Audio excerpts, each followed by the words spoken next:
Imagine waking up in a world where glass and steel skyscrapers cover the horizon, hospitals with MRI scanners, bridges spanning oceans, the internet connecting billions of people. Now imagine that all of this disappears in 100 years.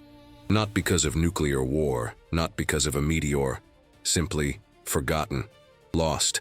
And their grandchildren are living in shacks made of wood and mud, using broken smartphones as hammers, without the slightest idea of how those giant buildings around them were built.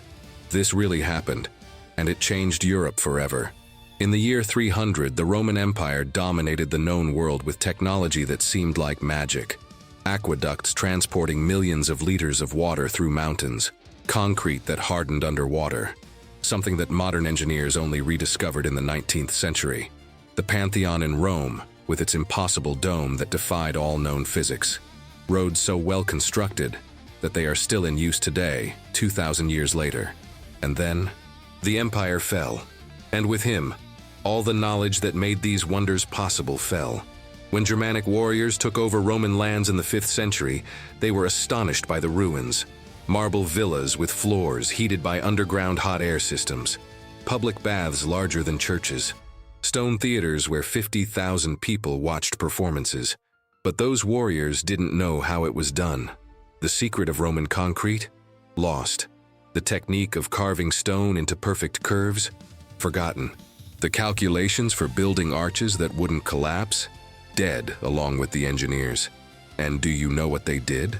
They took those imperial marble villas, with mosaics that took years to create, with frescoes painted by master artists, and filled the holes in the walls with mud, straw, and cow dung. This is no joke. It's archaeology.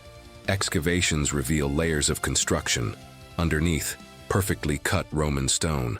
Above, crude patches of rotten wood and mud. As if someone had repaired Notre Dame Cathedral with cardboard and duct tape.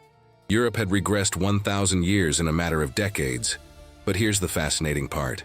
Something completely new was born from that brutal fall. Because when you don't know how to work with stone, but you need to defend yourself against Vikings who burn everything in sight, you improvise, you innovate, you build whatever you can, wherever you can, with whatever you have. And so the first castles were born, not as masterpieces of engineering, but as architecture of panic. Wooden towers erected in weeks, palisades that burned down overnight, bridges that collapsed when it rained. It was ugly. It was desperate. It was what kept people alive. In the next few minutes, I'm going to show you how Europe went from that humiliating fall to slowly, painfully, regaining the art of building in stone. How it took 500 years to relearn what the Romans knew. And how, when they finally mastered stone again, they built something that even Rome hadn't imagined. Castles that were simultaneously fortresses, palaces, and machines of political control. This is the story of the greatest technological regression in human history, and the architectural obsession that arose from its ashes. And before we begin, if you enjoy true history showing these brutal transitions that no one teaches in school, leave a like and subscribe. Tell us in the comments, where are you watching from? And if there's a historical period you'd like to explore, suggest it. The 4th century arrived in Europe like a slow, inevitable shadow. The roads that once pulsed with Roman legions now saw only nervous merchants and fleeing refugees. The monumental aqueducts began to show cracks that no one knew how to repair anymore. In Roman villages, landowners watched peasants abandon cultivated fields, fleeing to walled cities or, ironically, to territories controlled by the very barbarians Rome had tried to keep out for centuries. The empire did not collapse all at once. It was a gradual crumbling, like a structure corroded by rust whose pillars give way one after another. In 376, Goths crossed the Danube fleeing the Huns. Rome welcomed them, but later betrayed them with famine and slavery. Bloody revenge came at Adrianople in 378, when Emperor Valens fell before a Gothic horde that annihilated 2/3 of the imperial army. As the 5th century progressed, the legions retreated, first from Britain in 410, abandoning Romanized Britons to Picts and Saxons, then from Gaul, where Franks and Burgundians carved kingdoms upon the ashes of imperial provinces. In 476, the last emperor of the West, Romulus Augustulus, a boy whose name echoed the founders of Rome, was deposed by Odoacer, a Germanic chieftain. The news barely resonated. Rome was already a ghost long before its last breath. What remained was a shattered continent. The Roman castras, military camps that became cities like Cologne and Vienna, saw their walls crumbling and populations dwindling. The knowledge that had allowed the construction of the Pantheon or the Appian Way evaporated. Artisans who knew how to make pozzolana, volcanic ash that created underwater concrete, died without passing on their secrets. Libraries burned or rotted away. The new rulers admired Roman ruins with reverence and bewilderment. They conquered territories but did not know how to replicate aqueducts or thermal baths. Wood became the material of choice, not by choice, but out of necessity. It was abundant, easy to work with, and did not require the lost knowledge of complex masonry. The economy collapsed in parallel. Mediterranean trade routes were strangled by piracy and war. Cities dependent on Egyptian grain saw their markets dry up. Currencies lost value. Barter and personal loyalty replaced written contracts. The result was forced ruralization. People returned to the land, cultivating only enough to survive until the next harvest.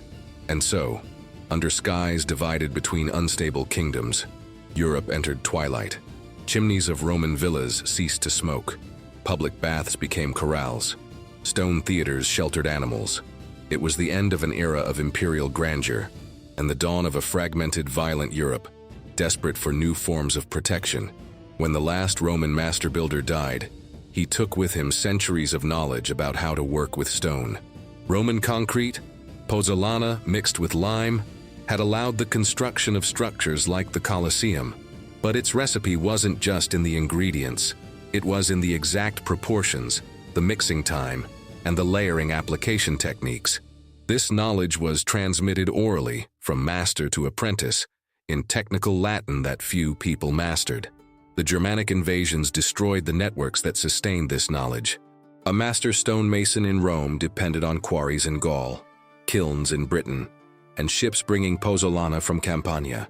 When these routes were cut, when cities were sacked and artisans scattered, the system collapsed. An isolated stonemason could stack stones, but not create concrete. Theodoric the Ostrogoth, king of Italy in the 6th century, tried to maintain the illusion of continuity. He issued edicts demanding the maintenance of aqueducts and hired remaining Roman architects. But these were desperate efforts. Taxes were insufficient. Skilled workers were scarce. When aqueducts broke, the patches made of mud and loose stones lasted months, not centuries. Complex masonry also disappeared. Romans mastered opus reticulatum and opus mixtum, techniques that required planning, specialized tools, and above all, time. The new masters had no patience. They needed quick fortifications against Germanic rivals, granaries to store looted grain, and halls where warriors could feast. Wood offered all of that. With simple axes, men felled oaks and erected palisades in weeks. It wouldn't last like stone. A fire could destroy everything in a night. But immediate survival was urgent. Europe became a continent of wood. Villages fortified with stakes, watchtowers with tied logs, bridges that groaned under horses and needed rebuilding every spring. Some Roman buildings were cannibalized. Already cut stones, marble columns, granite blocks were ripped out and reused in churches or fortifications. The Colosseum became a quarry for centuries, but this reuse was just crude stacking, taking ready-made blocks and fitting them together without mortar, relying on weight to hold them in place. Monasteries preserved fragments of Roman texts, including Vitruvius's treatises on architecture. But knowing how to read about arches was not the same as knowing how to build them. Theory without practice became dead letter. It took centuries, until the Crusades and the commercial revival of the 11th century, for knowledge of stone to resurface, tempered by Byzantine and Islamic influences. The Roman ruins scattered across Europe from the 5th and 6th centuries were not merely relics. They were valuable resources. A Germanic lord, after conquering territory, would come across the remains of a Roman villa, partially collapsed walls, mosaic floors covered in weeds, columns still standing. These structures represented an opportunity, partially completed shelter at a time when building from scratch was a luxury few could afford. Adaptation began with pragmatism. Roman walls that were still standing, especially those made of Roman concrete, served as a base. It didn't matter if they were originally thermal bath walls or internal partitions. What mattered was that they were standing and could support additional structure. The new occupants filled in empty spaces with wood. Oak logs were fitted into the gaps. The most common technique was wattle and daub, flexible branches interwoven between stakes, filled with a mixture of clay, straw, manure, and even human hair. When dry, it created a reasonably insulating wall, although infinitely less durable than Roman stone next to it. The visual contrast must have been shocking.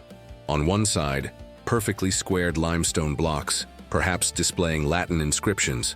On the other, rough patches of cracked clay where straw sprouted. It was architecture of survival, not of glory, but it worked, at least for decades, until the rains washed away the clay. Roofs presented another challenge. Many villages had crescent-shaped ceramic tiles. Some nobles reused them, but most opted for rye straw tied in dense bundles. A well-constructed straw roof lasted 20 to 30 years and insulated better than cold ceramic tiles, but it was extremely flammable. One spark and everything would burst into flames. The interior was a spectacle of contrasts. Floors still displayed Roman mosaics, scenes of Dionysus, geometric patterns in colored marble. But now they were trampled by muddy boots and dogs' paws. Walls that had once displayed frescoes were covered in soot from makeshift fires, as Roman hypocostum fireplaces had been abandoned due to technical misunderstanding. The division of spaces changed radically. Romans compartmentalized, separate rooms for sleeping, dining, and bathing. New occupants knocked down internal walls to create a large communal hall, the medieval hall. There, the lord dined with warriors, slept surrounded by trusted men, and received vassals. Privacy was a Roman concept that died with the empire. Some nobles attempted to add wooden watchtowers. Elevated 3 or 4 meters above the Roman structures, they offered a privileged view, essential when raiding bands could appear at any moment. They were accessed by unstable external staircases, sometimes deliberately precarious to hinder invaders. Archaeological records show the speed of this transformation. High-quality Roman floors are abruptly covered by layers of packed earth and the remains of campfires. Mosaics were broken to install wooden posts. Frescoes were scraped off. It was as if civilization had been built literally on top of another, with no respect for what was being suffocated. The transformation of Roman rural mansions into medieval administrative bases was not a planned process, but a metamorphosis forced by circumstances. Roman villas were self-sufficient economic centers, agricultural estates combining residential luxury with large-scale production of wine, olive oil, and grains. Some had hundreds of slaves working in vineyards, mills, and workshops.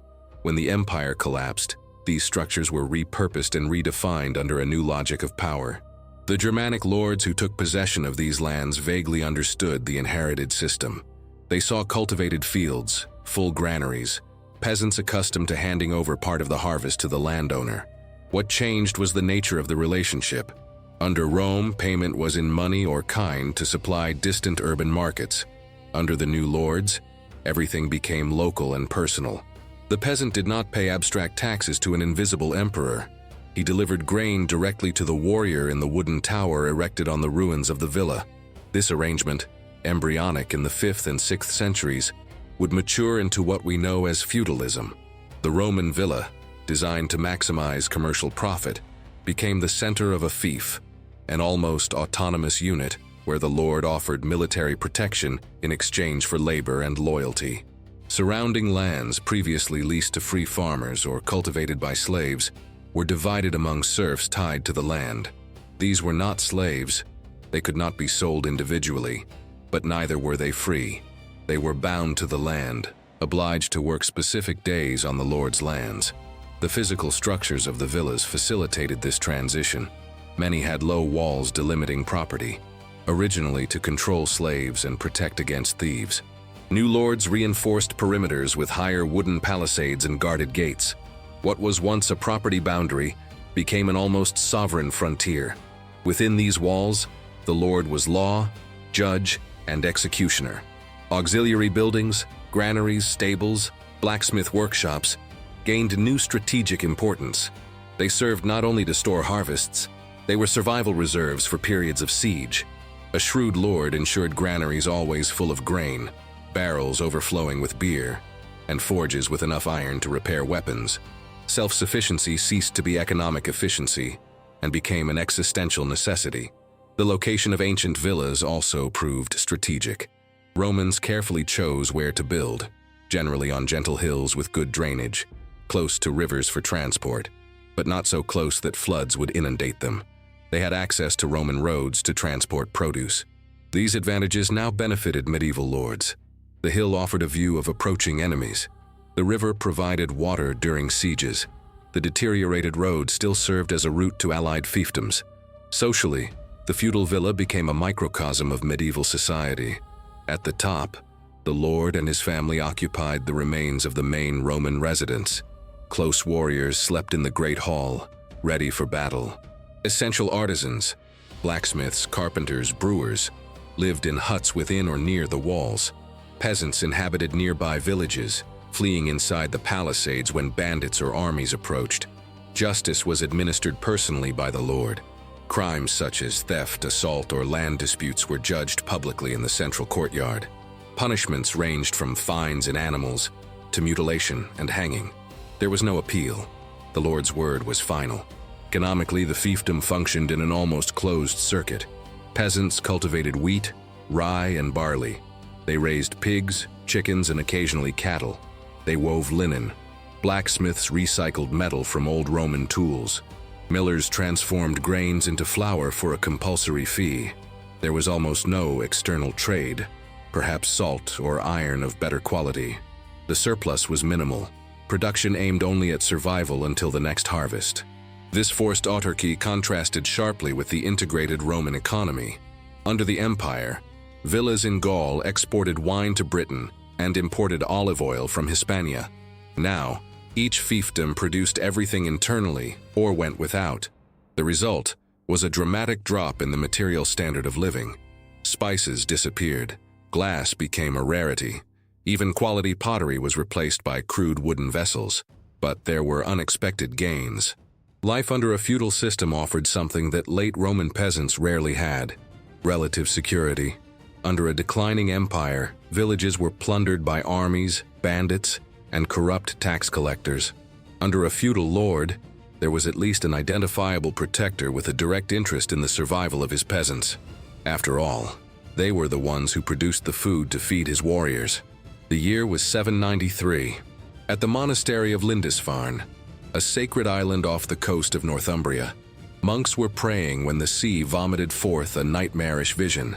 Long ships with prows carved in the shape of dragons cut through the waves with impossible speed. Tall men descended from them, wielding broad-bladed axes. They shouted no demands. They simply massacred unarmed monks, looted gold from reliquaries, burned illuminated manuscripts, and disappeared back into the sea. Christian Europe had just met the Vikings.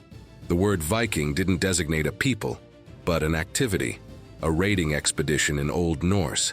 The men came from Scandinavia, Norwegians from the fjords, Swedes from the forests, Danes from the islands.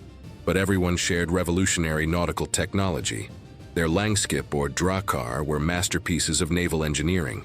Built with overlapping oak planks, they had flexible hulls that absorbed the impact of waves. They could navigate the high seas, braving storms, but they also had a shallow draft to go up rivers, penetrating hundreds of kilometers inland. This mobility was terrifying. A feudal lord in France or England could wake up peacefully and, before sunset, see his village in flames and his family dragged onto ships as captives for the slave markets of Dublin or Hedeby. Vikings did not follow the rules of European feudal warfare where nobles generally spared churches.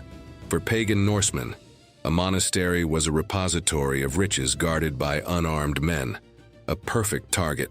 The Viking tactic was always the same: speed and surprise. They sailed at night or on cloudy days to avoid detection. They landed at dawn when defenses were relaxed. They divided into small groups, simultaneously attacking several targets and spreading panic. They took horses on ships or stole them, transforming themselves from sailors into cavalry in hours.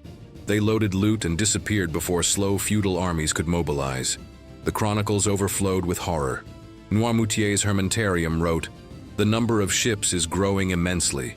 The Seine River is covered with Vikings. Paris, Rouen, Nantes, no village escapes."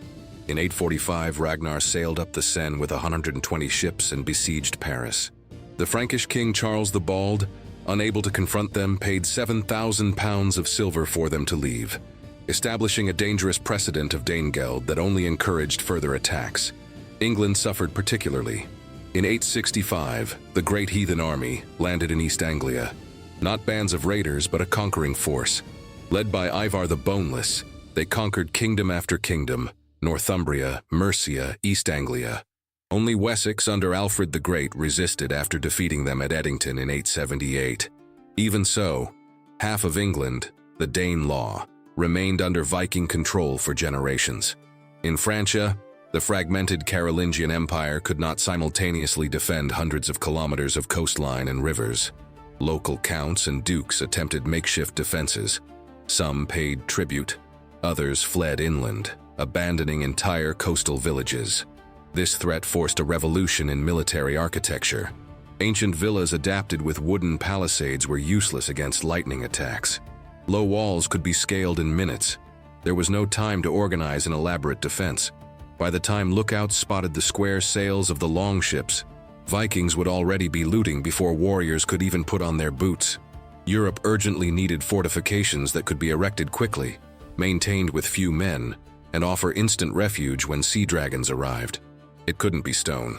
That would take years. It had to be wood, earth, and a great deal of urgency. The answer would come from a deceptively simple idea that would revolutionize medieval warfare: the Motte-and-Bailey. The genius of Motte-and-Bailey lay not in sophistication, but in brutal simplicity. It was a fortification that could be erected by illiterate men armed only with shovels, pickaxes, and brute force. It required no master stonemasons, special mortar, or advanced geometry. It required only earth, abundant timber, and workers willing to dig until their hands bled. The concept was elegantly straightforward. Create an artificial mound, the motte, by digging a circular ditch around it. The excavated earth was not discarded. It was piled up, compacted, and shaped into a steep hill 5 to 10 meters high. At the top, a wooden tower, the keep, was built. Next to it, connected by a bridge, was the bailey, a courtyard surrounded by palisades where inhabitants lived, animals were kept, and supplies were stored. Construction began with excavation.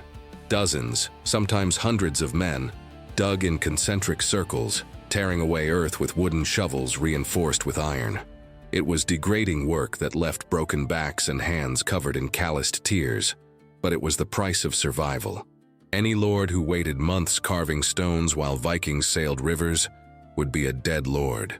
The choice of location was crucial. Ideally, naturally elevated terrain was sought, a low hill or promontory, which would reduce the amount of earth to be moved. Proximity to rivers guaranteed water during sieges, but not so close that floods would inundate the moat. Some builders took advantage of river meanders, constructing the motte on a natural peninsula where water served as a moat on 3 sides. The moat served multiple purposes. First, it was a physical obstacle. An invader swimming across it would arrive wet, tired, and vulnerable. Second, it created a safe distance for archers at the top. It was difficult to shoot effectively while climbing a muddy hill under a hail of arrows. Third, it could be flooded by diverting streams, transforming it into an almost insurmountable barrier. Compacting the soil was more art than science. Layers of 30 to 50 centimeters were spread and trampled by groups of men marching in synchronized formation, or by oxen and horses driven in circles. Each layer needed to partially dry before the next, otherwise the entire mound could collapse under heavy rain. Construction took from 6 weeks to 3 months depending on the size. The slope of the hillsides was instinctively calculated through experience. Too steep, and rain would erode it quickly. Too gentle, and invaders could easily climb over it. A typical solution was a slope of about 45 degrees, making the climb difficult and exhausting, especially if defenders threw stones or hot sand from the top. At the summit, the wooden tower, usually square with sides of 5 to 8 meters, was built on piles driven deep into the compacted earth. Primitive foundations distributed the weight and prevented the tower from sinking. The structure typically had 2 floors, a ground floor for storage and an upper floor as a residence and last stronghold. The tower walls were made of thick oak logs, arranged vertically and tied together with leather cords. Narrow arrow slits allowed archers inside to fire outwards while remaining protected. The entrance was usually on the 2nd floor, accessible only by an external staircase that could be pulled inwards during attacks. The adjacent bailey was surrounded by palisades, pointed wooden stakes driven side by side, creating a barrier 3 to 4 meters high. Tops were sharpened to discourage climbing. Internal platforms allowed defenders to walk along the perimeter, keeping watch and firing arrows. Gates were vulnerable points, reinforced with thick beams locked from the inside. Within the bailey, life teemed. Barns stored grain, stables housed war horses, blacksmiths' workshops repaired weapons, huts served as dwellings, wells provided water. In times of peace, Bailey was an economic center. In war, it became a refuge for peasants who brought animals and belongings. The connection between the Motte-and-Bailey was ingeniously vulnerable. Often a raised wooden bridge, it could be quickly demolished if the bailey fell, isolating the tower and forcing invaders into a prolonged siege. Some bridges were built on hinges and could be raised like primitive drawbridges. Archaeological records reveal the scale of this response to the Viking threat. In England alone, more than 1,000 mottes were built between the 9th and 11th centuries. In Normandy, virtually every valley had its Motte-and-Bailey. They were so ubiquitous that they shaped the landscape. Many artificial mounds are still visible today, earthen testaments to the panic that created fortified civilization. If the motte was a symbol of power and the Lord's last stronghold, the bailey was where life truly happened. This fortified courtyard, surrounded by palisades and protected by its own moat, functioned as the beating heart of the defensive complex. It was simultaneously a village, a market, an arsenal, a granary, and an emergency sanctuary. Neglecting the bailey in favor of a majestic tower on the motte was to condemn the entire population to death by starvation during sieges. The size varied drastically. A small nobleman might have a bailey of only 30 meters in diameter, enough for his family, a dozen warriors, and essential servants. A powerful count commanded a bailey of more than 100 meters, with space for hundreds of people, dozens of horses, and grain stores to feed a small town for months. The internal layout followed functional principles dictated by experience. Near the main gate, the most vulnerable point, were the warriors' barracks. These men needed to respond to threats in seconds, donning chainmail and wielding weapons before invaders forced their way in. Their lodgings were Spartan: straw sacks, hooks on the walls for equipment, central fires to warm themselves on cold nights. Granaries occupied strategic positions, away from flammable structures.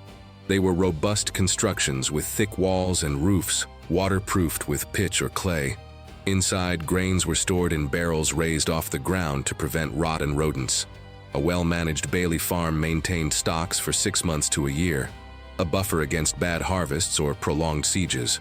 Stables were equally crucial. War horses represented immense investments, each animal worth years of peasant labor. They were irreplaceable tools of war in an era where mobility decided battles. Stables needed to be spacious, well-ventilated, and close to water and fodder. Stable hands slept alongside the animals, protecting them from theft. The blacksmith's workshop was located near the outer perimeter. The constant fire from his forge posed a fire hazard, but the blacksmith was indispensable. He shod horses, made agricultural tools, and in war repaired armor, sharpened swords, and forged spearheads. The rhythmic sound of his hammer became the soundtrack to defensive preparations. The well was literally a vital point. Digging deep enough to reach reliable groundwater took months. Men descended in baskets while others removed buckets of earth and rock.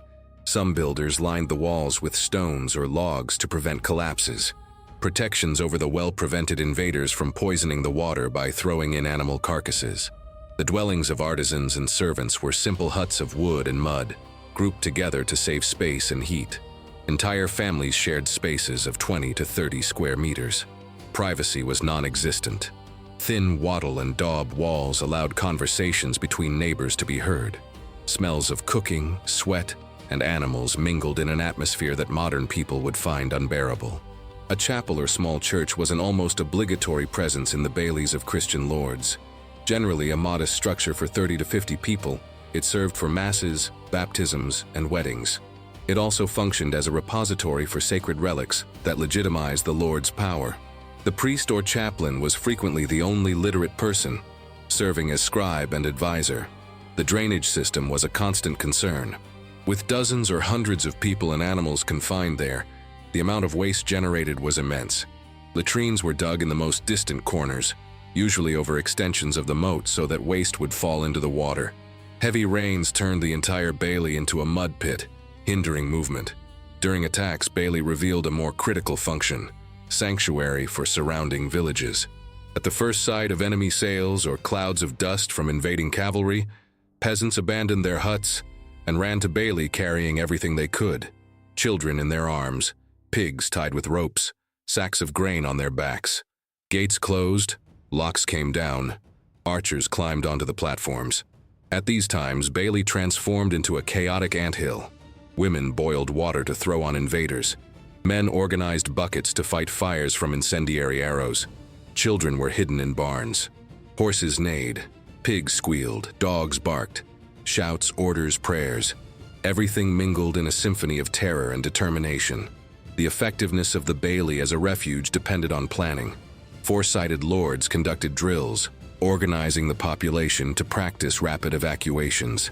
They established signaling systems, torches in sequence, bells in specific patterns, to alert distant villages. They stockpiled extra weapons so that even untrained peasants could contribute to the defense. Well-defended bailiffs could withstand Viking attacks for days or weeks. Norsemen, excellent at lightning raids, rarely had the patience for prolonged sieges. But when faced with armies equipped with siege engines, battering rams, mobile towers, catapults, even robust bailiffs eventually gave way. Wooden palisades could not indefinitely withstand systematic fire. Therefore, Bailey was never conceived as a final defense. It was a filter and a sacrifice zone. It delayed the enemy, wore down forces, and gave lords and warriors time to retreat to Motte. But it fulfilled a crucial role. It transformed dispersed communities into defensive centers capable of surviving the storm of iron and blood that characterized medieval Europe. The connection between Motte and Bailey was simultaneously vital and the greatest vulnerability of the entire defensive system. This passage, usually a bridge or elevated wooden walkway, needed to be strong enough to withstand the daily traffic of people, horses, and supplies, but it also needed to be able to be destroyed in minutes should Bailey be overrun. The design became a paradoxical engineering exercise, build to connect but plan to separate. Early bridges were simple structures. Thick oak logs were driven diagonally into the Motte slope, creating a steep ramp that rose 5 to 10 meters to the top. Crossbeams were nailed or tied to create irregular steps. The climb was uncomfortable even in peace. People carrying sacks or children had to cling to ropes on the sides.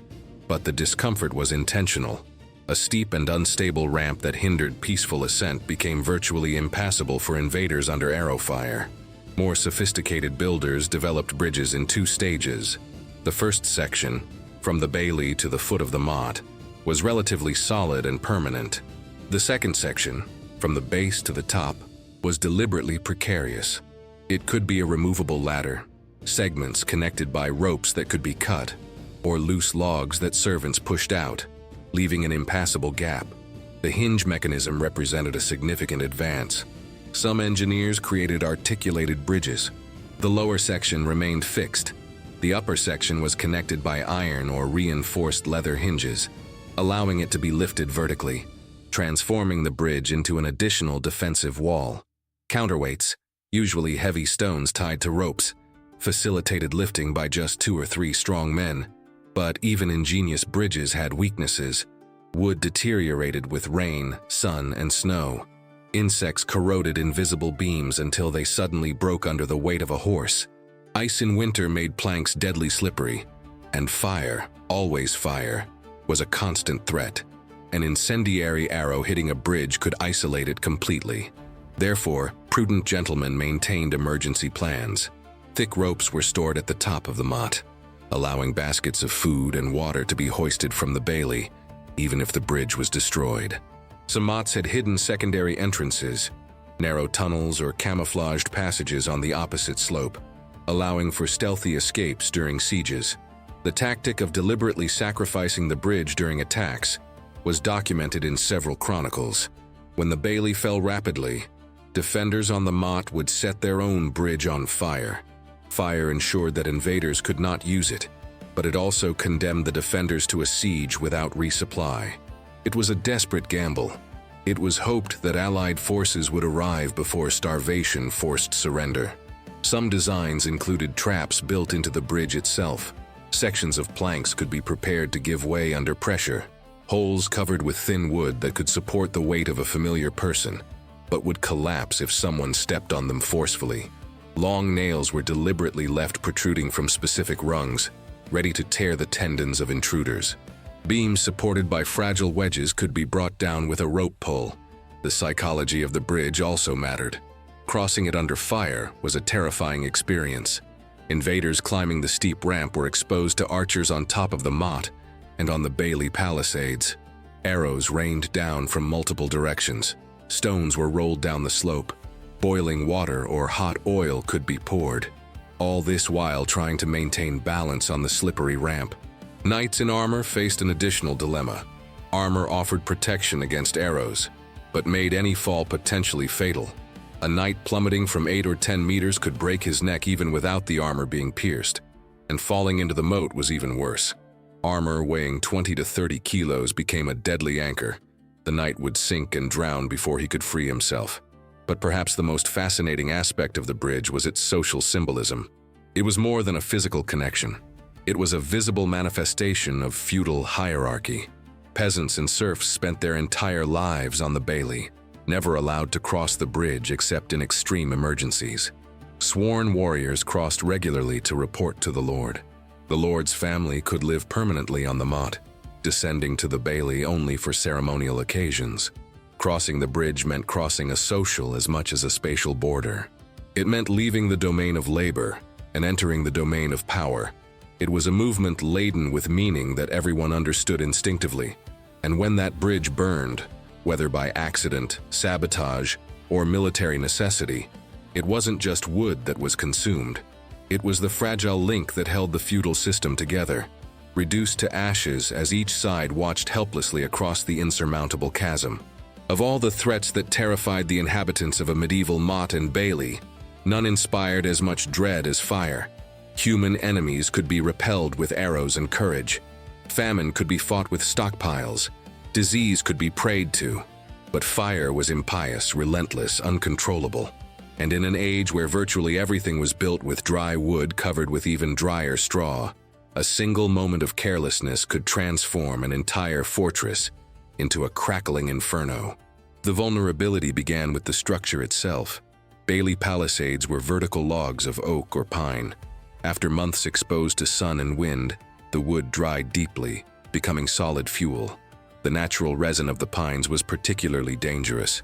It ignited easily and burned with fierce intensity.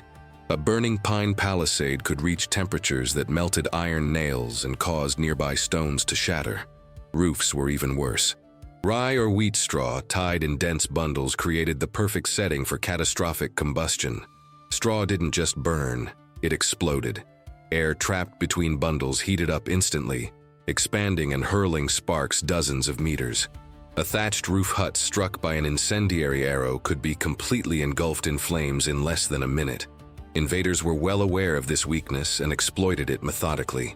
Vikings, in particular, became masters of incendiary warfare. Tactics were simple but devastating. Silently surround a village or bailey at night, position archers on all sides, and at the agreed signal, launch volleys of incendiary arrows simultaneously. Arrows were carefully prepared. An iron tip wrapped with rags soaked in pitch tallow or pig fat, lit in torches moments before firing. The psychological impact was as devastating as the physical. Defenders, awakened by shouts of fire, found themselves in a nightmare of flames spreading in multiple directions. Which fire to fight first? A barn full of grain? A stable with war horses neighing in panic? Huts where children slept? Paralyzing indecision often allowed small fires to escalate into uncontrollable conflagrations. Firefighting methods were primitive and often useless. Leather or wooden buckets formed human chains from the well to the flames, passing water from hand to hand.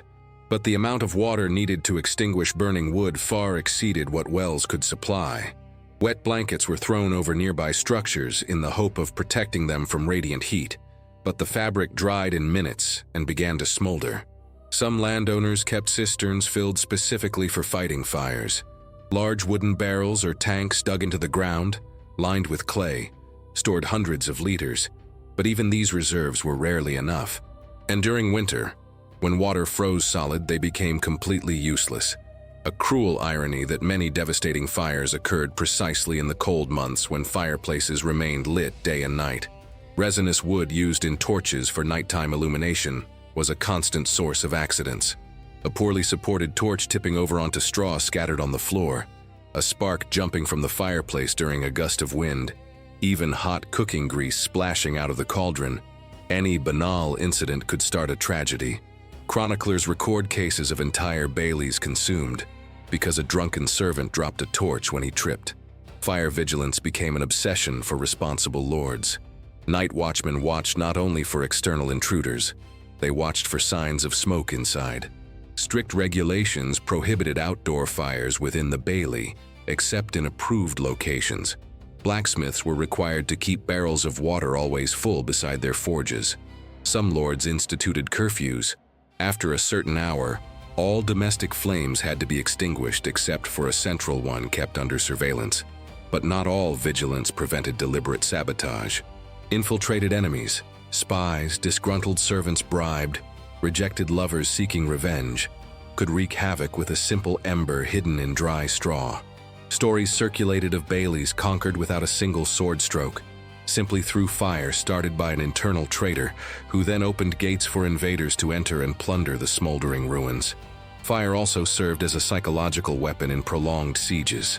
Besiegers who could not force a direct entry used catapults to launch ceramic pots filled with embers, burning oil, or even dead animals soaked in pitch and set on fire. The objective was not necessarily to destroy everything, but to sow terror and force defenders to divert attention and resources to combat multiple simultaneous fires. Smoke was equally deadly. In the confined spaces of the bailey, surrounded by palisades that blocked ventilation, smoke quickly accumulated into toxic clouds. People suffocated even far from the direct flames. Medical reports describe victims found dead without visible burns, asphyxiated by inhaling hot smoke that scalded their lungs. After major fires, reconstruction was a long and arduous process. Ashes needed to be removed, burnt earth needed to be turned over, new wood needed to be cut and transported, and there was always the fear that it could all happen again. Some landowners tried to build at least certain structures in stone, a tower, a barn, a chapel. But stone was expensive and slow. Most simply rebuilt in wood, crossed their fingers and prayed to the saints. Ironically, constant fear of fire eventually drove European architectural evolution. Each generation that witnessed the world burning began to question its reliance on wood. Seeds of the transition to stone castles were planted not by visionary engineers, but by widows weeping over ashes where houses had once stood. Fire was an invisible enemy that could not be defeated, only eventually transcended through materials that refused to burn. And if you're surprised by the ingenuity and desperation that shaped these early fortifications, let me share one of the most fascinating stories: castles that traveled by sea. Yes, entire fortifications, prefabricated, loaded onto ships, crossing canals to be assembled on enemy soil in days. It sounds like science fiction, but it happened in the 11th century, and it changed how wars of conquest were fought. The protagonist was William the Conqueror, Duke of Normandy and future King of England. When planning the invasion of England in 1066, he faced a monumental logistical problem. He needed to transport thousands of men across the English Channel and ensure that, upon landing in hostile territory, they would have immediate protection against Saxon counterattacks. Camping in tents would be suicidal. The English king Harold Godwinson commanded a formidable army. The solution was audacious: to build complete Motte-and-Bailey castles in Normandy, dismantle them piece by piece, load them onto the same ships that would transport horses and warriors, and quickly reassemble them on the English coast. Norman chroniclers record that pieces of wood were carefully numbered and categorized. Palisade stakes were marked with notches to indicate position. Tower beams were labeled with symbols that illiterate carpenters could recognize. The Bayeux Tapestry contains visual evidence of this feat. In one section, we see Norman soldiers disembarking carrying what appear to be prefabricated sections of structures. In another scene, men are shown rapidly constructing fortifications, not excavating motte from scratch, but assembling pieces that arrived ready-made by sea. The numbers are impressive. It is estimated that William carried enough components to erect at least 3 complete castles in the first wave. Each castle included thousands of stakes for palisades, dozens of beams for tower keep, planks for bridges, even the necessary iron nails. The total weight must have occupied several ships exclusively dedicated to transporting construction materials. Upon landing at Pevensey on September 28, 1066, Norman troops immediately split up. While knights established a defensive perimeter, carpenters and servants began frantically assembling the first castle.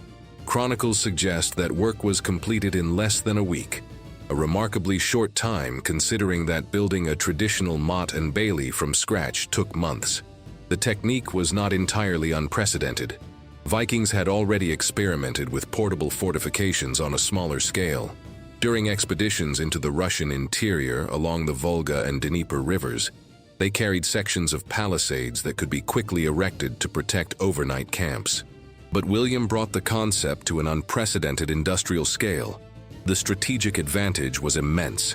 Traditional invading armies were vulnerable during the first few days after landing, when they established positions but did not yet have solid defenses. The Normans eliminated this window. On their first day on English soil, they already possessed fortifications capable of withstanding attacks. Harold Godwinson, marching rapidly from the north after defeating Vikings at Stamford Bridge, encountered not temporary encampments, but complete wooden castles. The engineering revealed impressive sophistication. Norman carpenters developed a modular system where components were interchangeable. A stake broken during transport could be replaced with any other. Beams were cut to standardized lengths.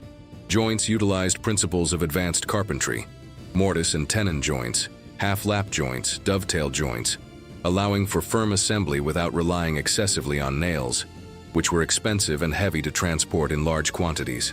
Digging the ditch and constructing the motte still required local labor. Earth could not be transported by sea, but even here there were optimizations. Normans carefully chose sites with favorable topography, small elevations that reduced the amount of earth to move, and the workforce was enormous. Thousands of soldiers and servants digging simultaneously could create basic motte in days. The success did not go unnoticed. After conquering England, William systematically spread Motte-and-Bailey castles throughout the conquered territory. In just 20 years, more than 500 were erected. Many used the same system of prefabricated components, mass-produced in Norman carpentry workshops, and transported as needed. It was a fortification production line, a revolutionary concept for the 11th century. Other conquerors soon adopted the technique. During the Crusades, European crusaders transported collapsible fortifications to the Holy Land. Records describe how armies of the First Crusade quickly built wooden castles to defend conquered positions before they could erect permanent stone fortresses. And if you're enjoying this journey through the evolution of medieval castles, how about giving this video a like and subscribing to the channel? You'd be helping to spread this fascinating historical knowledge.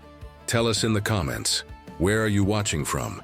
And if there's any medieval story you'd like us to explore, leave your suggestion. Ironically, these collapsible castles planted the seeds of their own obsolescence. By proving how quickly effective fortifications could be established, they spurred a defensive arms race. If invaders could erect castles in days, defenders needed something more permanent and impenetrable. The answer would come in the next generation, a slow, costly, but transformative transition from wood to stone. Wood had served well for centuries, It had protected populations against Vikings, bandits, and rival armies. It had given feudal lords bases of power that were quick to establish. But around the year 1000, something began to change in the psychology of European nobles. It was no longer enough to survive. It was necessary to endure. It was not enough to have power. It was necessary to demonstrate it in a way that would resonate through the centuries. And wood, however functional, simply did not convey eternity. Stone did. The transition was not a sudden revolution, but a painfully slow evolution. An ambitious lord looked at his wooden castle, already rebuilt 3 times after fires, with palisades constantly needing replacement due to rot, and made a fateful decision. The next reconstruction would be in stone.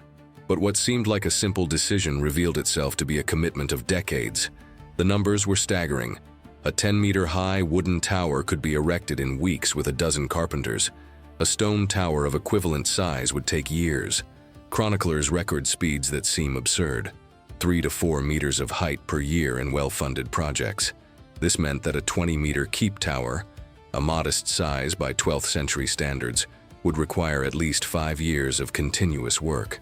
The reason was multifaceted. First, stone needed to be extracted from quarries often miles away. Quarry crews spent weeks breaking blocks of limestone, sandstone, or granite using water-soaked wooden wedges that expanded and cracked the rock, or heating the surface with fire, and then throwing cold water on it to create thermal fractures. Each block was roughly hewn on site to reduce transport weight. Transportation was a logistical nightmare in itself. Blocks weighing hundreds of kilos, some even tons, had to be dragged on sleds pulled by oxen or loaded onto carts that would sink on any unpaved road.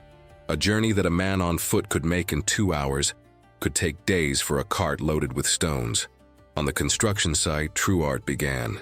Skilled masons, men who had honed their craft over years, shaped each block with almost obsessive precision. Using hammers, chisels, compasses, and squares, they created perfectly flat faces and exact right angles. The quality of the fit was crucial. Poorly fitted blocks would create weak points where water would seep in, freeze in winter, and crack the wall from the inside out. Mortar was also a complex, rediscovered science. The secret of Roman concrete had been lost, but through experimentation and fragments of knowledge preserved in monasteries, builders relearned how to make reliable mortar. Quicklime burned in special kilns, mixed with sand in careful proportions, created a paste that, upon drying, became almost as hard as stone. But the curing process, chemical hardening, took months. Building too quickly resulted in catastrophic collapses. The costs were astronomical. A lord of average importance could spend entire years of income on a single tower. Large projects could deplete royal treasuries. Edward IV of England spent the equivalent of $80,000 building just 8 castles in Wales between 1277 and 1304. To put this in context, the total annual income of the English crown at the time was around $30,000. But why bother? Why spend so much on something that wood provided for a fraction of the cost? The answer was twofold: military pragmatism and status symbolism. Militarily, stone offered undeniable advantages. It didn't burn. It withstood battering rams much better. It could support the weight of war machines. And crucially, it lasted for generations without significant maintenance. But perhaps more important was the symbolism. Stone communicated permanence in an era of instability. It said, "My lineage will be here when your grandchildren are dust." It was a declaration of legitimacy and power that wood could not convey. Emerging nobles invested in stone to create an illusion of antiquity. Kings built with stone to assert sovereignty over newly conquered territories. The Tower of London, begun by William the Conqueror in 1078, exemplifies this first generation. It took approximately 20 years to complete. Its limestone walls were up to 4.5 meters thick at the base. With 3 floors and an internal chapel, it represented not only a fortress but also a seat of royal power. A declaration in stone that the Normans had come to stay. And so, meter by meter, year after year, Europe was transformed. Horizons once dotted with wooden towers began to display silhouettes of stone that rose higher, more imposing, more eternal. The age of wood did not end abruptly.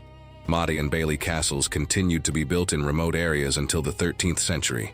But the future belonged to stone, and those with the vision and resources to embrace it would indelibly write their names on the European landscape. The earliest stone towers were almost universally square or rectangular. At first glance, the choice seemed obvious. Straight walls are easier to build than curved ones. Rectangular blocks fit together naturally at 90-degree angles. Medieval mathematics dealt better with squares than circles. But this preference for simple geometry carried a deadly flaw that cunning attackers would learn to exploit with terrifying efficiency. The problem lay in the corners. Each corner of the square tower created a blind spot, an area where defenders atop the walls simply couldn't shoot without dangerously exposing themselves. An archer positioned on the north wall could effectively cover the entire length of that wall and part of the sides. But the exact corner where the north wall meets the east wall, completely invisible. To hit someone pressed directly against that corner, the archer would need to lean dramatically outward, exposing half of their body to enemy fire. Experienced attackers recognized this vulnerable geometry instantly. The basic tactic was simple.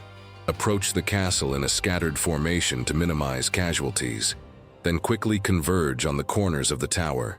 Once pressed against stone at the exact 90-degree angle, they became virtually invisible to defenders above. There, protected by tons of stone on 3 sides and the blind spot on the 4th, they could methodically work on destroying the base of the tower. The preferred method of attacking corners was mining, not in the sense of explosives, but literal excavation of the foundations. Teams of sappers protected by thick shields angled against the wall, creating an improvised roof, furiously dug under the tower. Stone by stone, they removed the foundation, temporarily replacing it with wooden beams that supported the weight above. When they had excavated a tunnel deep enough under the corner of the tower, they filled the space with dry wood, pitch, and flammable material. Then came the terrible moment. Support beams were set ablaze, fire consumed temporary structures, and the corner of the tower, deprived of its foundation, began to crack, groan, and finally collapse. The collapse of a single corner often destabilized entire walls. Blocks weighing tons tumbled down, creating an avalanche of rubble that killed both careless attackers and defenders inside. In 1215, during the First Barons' War in England, Rochester Castle was besieged by King John. The square keep with walls 4 meters thick seemed impenetrable. Battering rams, catapults, frontal assault, all failed. Then sappers were ordered to undermine the southeast corner. Tunneling took weeks, excavated under constant fire. But when they reached sufficient depth, King John demonstrated brutal determination. He ordered 40 fat pigs to be slaughtered, and their carcasses, rich in fat, carried into the tunnel along with timber. The pig's fat acted as a perfect accelerant. When ignited, the heat was so intense that the very stone began to crack. The entire corner collapsed with a roar heard for miles. Corners also created structural problems. Stones in the corners bore uneven stresses, pressure pushing from 2 perpendicular directions. Over the years, this caused cracks that propagated through the walls. Mortar deteriorated more quickly, requiring constant maintenance. Rainwater running down 2 sides converged at the corners, creating accelerated erosion and leaks. Builders attempted to mitigate the problem with various adaptations. Some reinforced corners with larger, heavier stones, quoins that could weigh twice as much as regular blocks.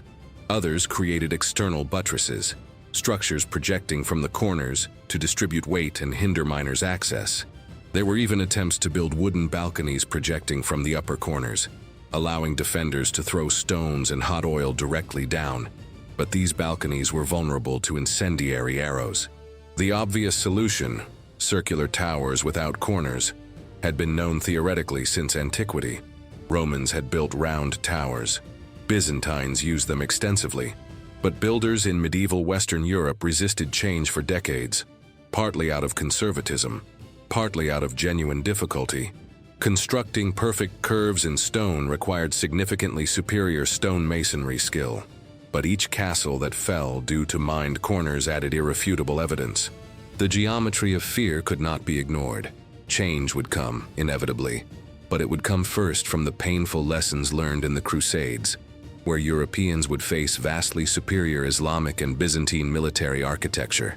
They would face castles without corners, without blind spots, and they would return determined to leave behind the square geometry that had betrayed them so many times. When you see the ruins of a grand medieval castle today, with walls absurdly thick by modern standards, it's easy to assume it was all about defense. And yes, military resistance was a crucial factor, but these massive stone walls served multiple purposes that went far beyond stopping arrows and catapults. They were, in essence, sophisticated environmental systems designed to make habitable what would otherwise be an uninhabitable stone box, cold in winter and unbearably hot in summer. The typical construction of a large wall followed a three-layer, or opus implectum technique. The outer layer was finely worked ashlar stone, perfectly squared blocks with flat faces turned outwards. The inner layer, facing inwards, was similar. But between these two shells of solid stone was the true heart of the wall, the implecton core. This core was filled with opus caementitium, a chaotic mixture of stone fragments, gravel, and construction debris, all bound together by generous amounts of mortar. It wasn't elegant construction. It was literally a controlled dumping of cemented rubble. But it served an ingenious purpose. That irregular mass created thousands of tiny pockets of trapped air, and still air is an excellent thermal insulator.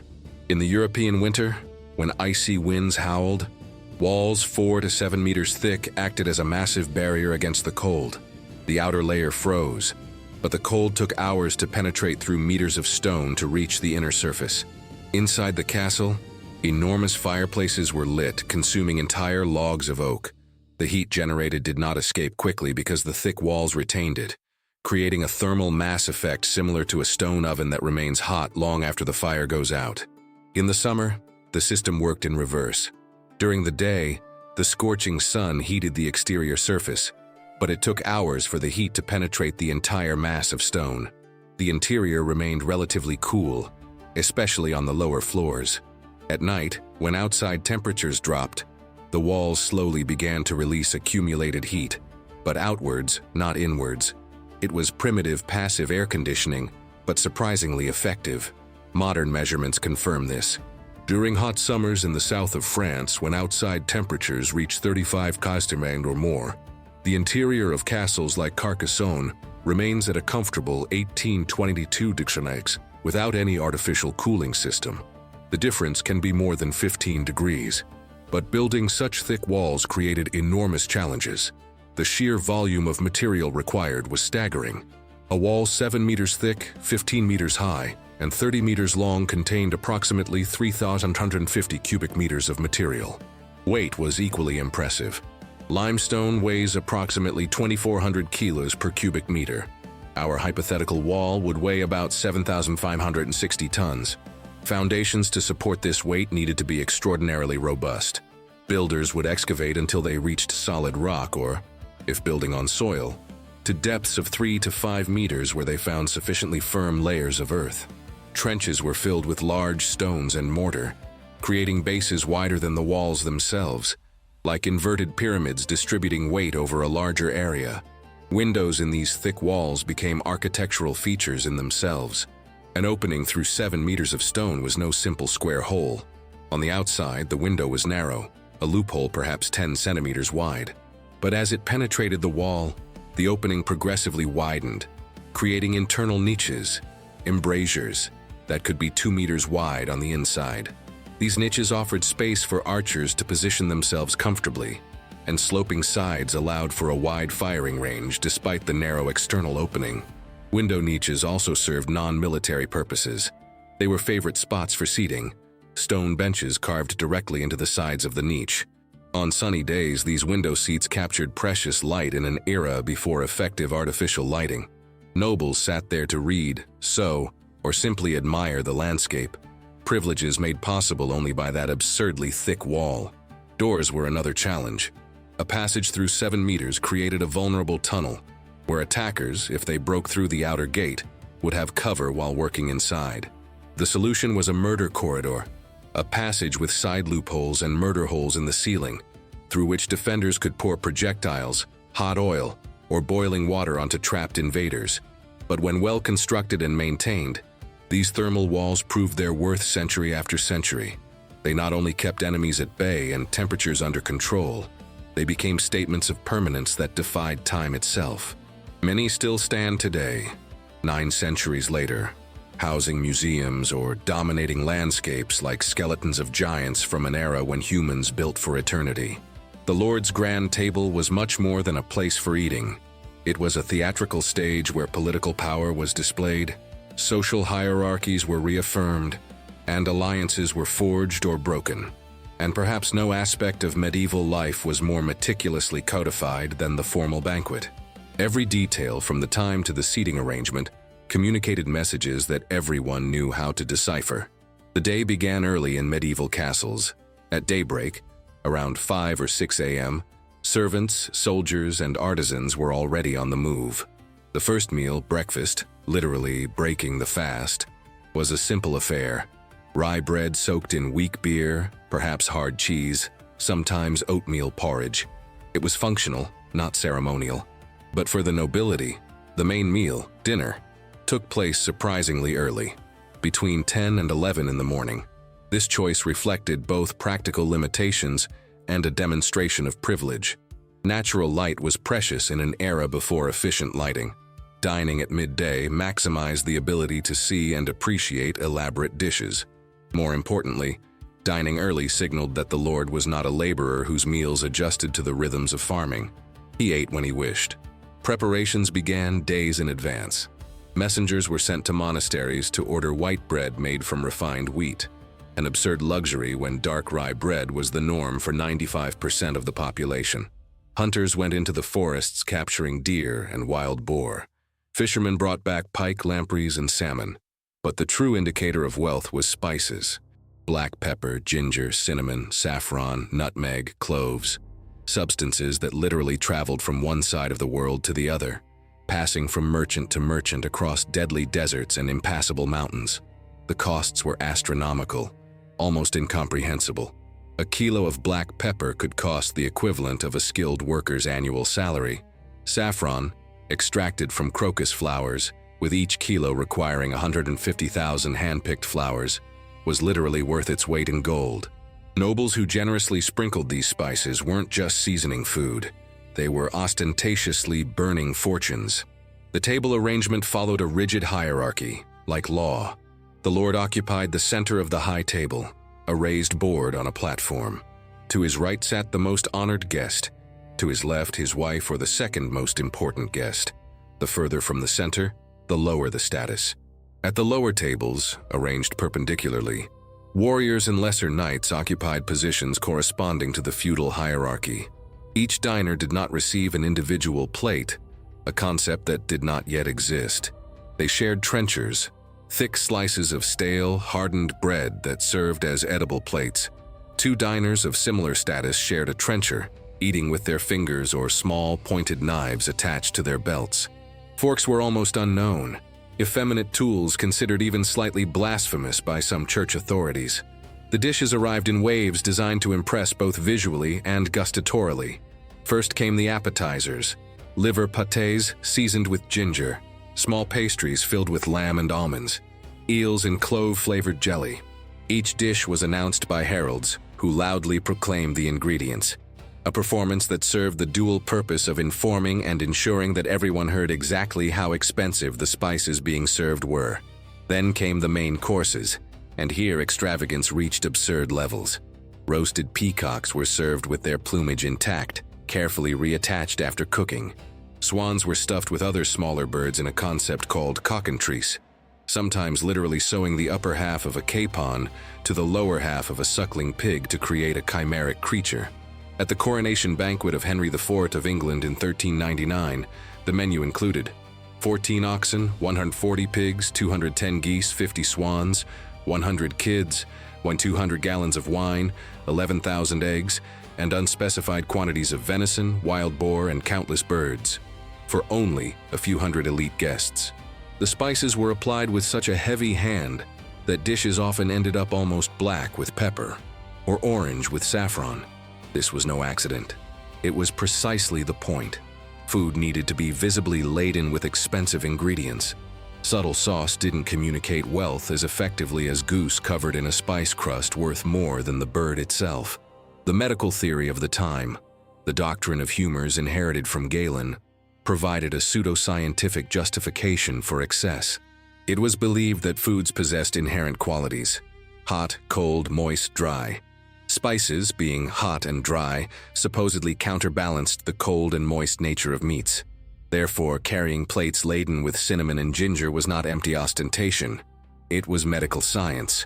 Or so nobles who could afford spices liked to rationalize. Drinks also followed a hierarchy: beer and mead for servants, wine for nobles. And for special occasions, hippocras, fortified wine filtered through woolen sleeves filled with spices, creating a sweet, potent, and ruinously expensive drink, served in gold or silver goblets. The banquet ended after 3 or 4 hours. Trenchers of bread, soaked in fat and sauces, were collected and distributed to the poor who waited at the gates, an act of charity that also discarded what no nobleman would eat. Diners wiped their fingers on linen towels, belched openly, considered polite, and often staggered from the effects of wine and excessive consumption. And so, satiated and numb, nobles might take a brief nap before supper. Meanwhile, the steward meticulously recorded how much had been spent. These surviving records reveal a stark truth.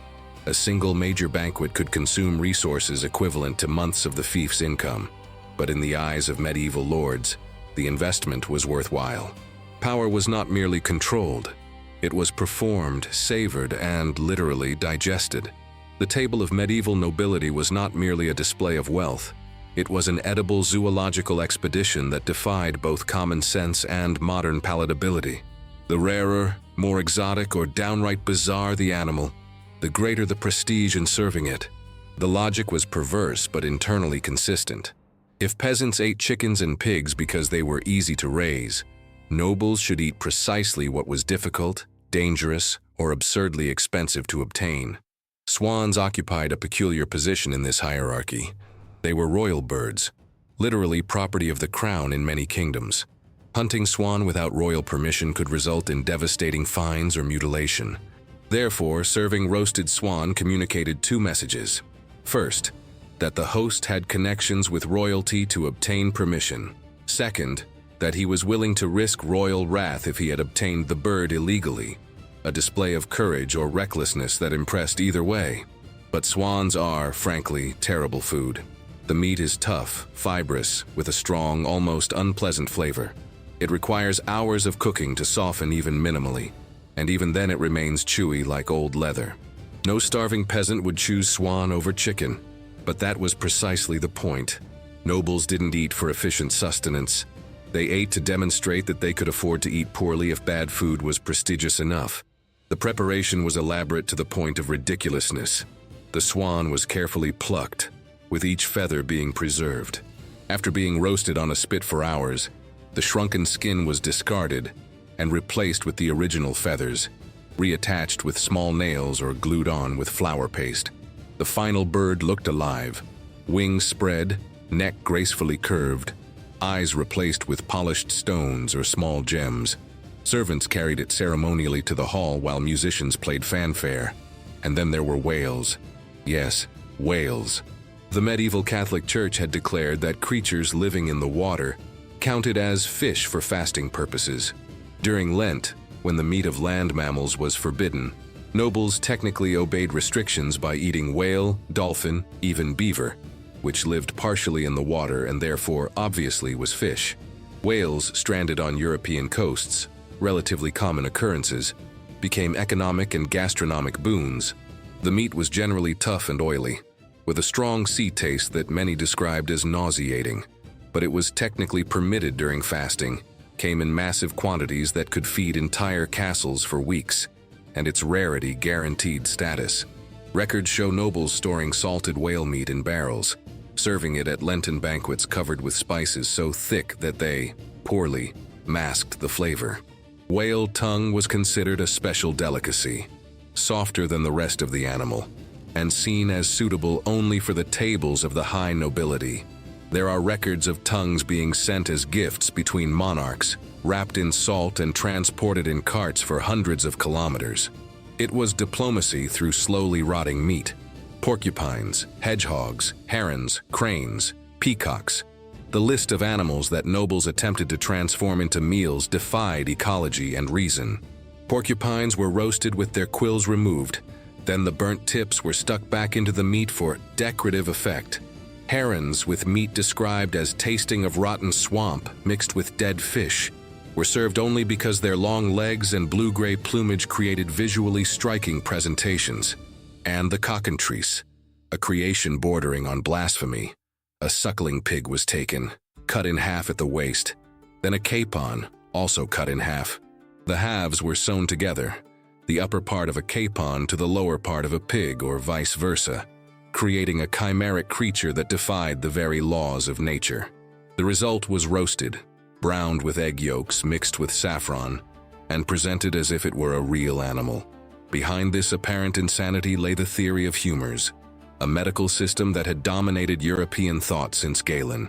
According to the theory, all food possessed an inherent combination of four qualities: hot or cold, moist or dry. The human body contained four corresponding humors. Perfect health required precise balance. Therefore, diet needed to be calibrated to correct imbalances. This explained, at least in the medieval mind, why nobles covered everything with spices.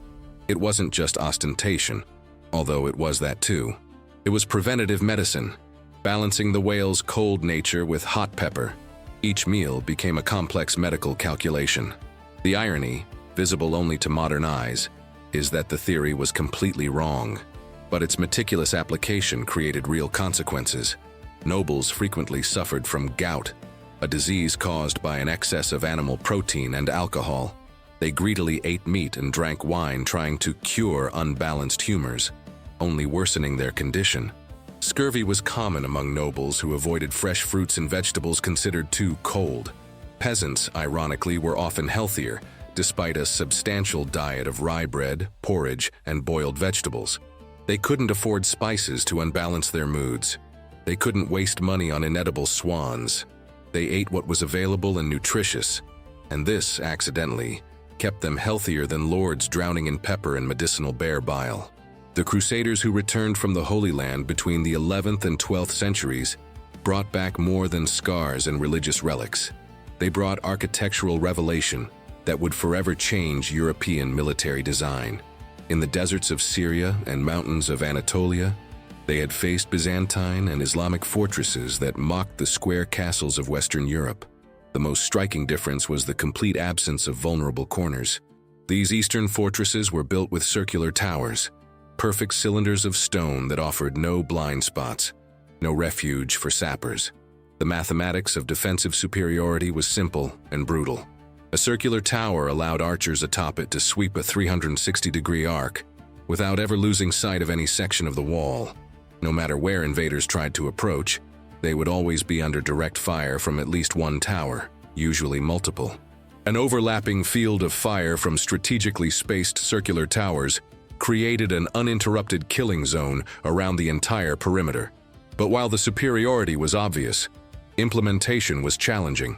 Building a perfectly circular tower required significantly more advanced stonemasonry skills than stacking rectangular blocks. Each stone needed to be cut with precise curvature, not identical like square blocks, but gradually varying in angle to form a perfect circle.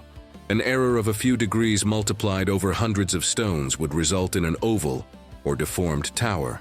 The first European experiments with circular towers occurred in France and England in the late 12th century. The Château de Coucy, built by Enguerrand III in the 1220s, boasted a circular tower so massive that it became legendary. 31 meters in diameter, 55 meters high, with walls 7.5 meters thick. It was a statement of power as brutal as it was effective, visible for miles, unequivocally communicating that its lord had mastered both the wealth and the necessary technical knowledge. But the true genius of circular towers was revealed during sieges. Miners attempting to excavate beneath foundations faced an unsolvable geometric problem. With a square tower, they could focus their efforts on a specific corner where two walls met, the point of maximum structural stress. But a circular tower had no corners. Excavating beneath any point simply redistributed weight evenly around the remaining structure. To collapse a circular tower, it would be necessary to mine virtually the entire circumference simultaneously, a task that no besieging army could afford. Battering rams also lost effectiveness. Against a flat wall, a battering ram delivered concentrated force over a small area, but against a curved surface, the force was deflected and dispersed. The battering ram tended to slide sideways instead of penetrating. Dover Castle exemplifies this transition.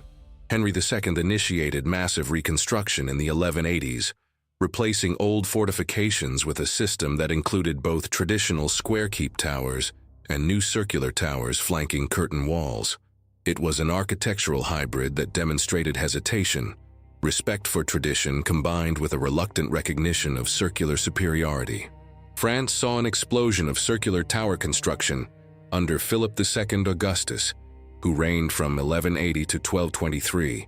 He systematically modernized royal fortifications around Paris. The Louvre, initially a medieval fortress, not a palace, received massive circular towers that would define its defensive character for centuries. The transition did not occur simultaneously across Europe.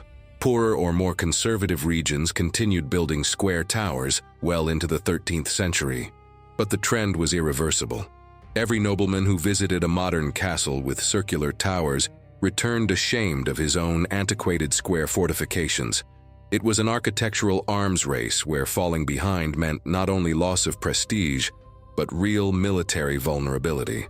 Ironically, the defensive perfection of the circular towers also paved the way for their eventual demise. By eliminating obvious weak points, they forced attackers to develop more sophisticated tactics and more powerful weapons, and eventually, the weapon that would render all stone fortifications obsolete: gunpowder. There are architectural details so subtle that they go unnoticed until someone tries to use them incorrectly. The spiral staircases of medieval castles are precisely that.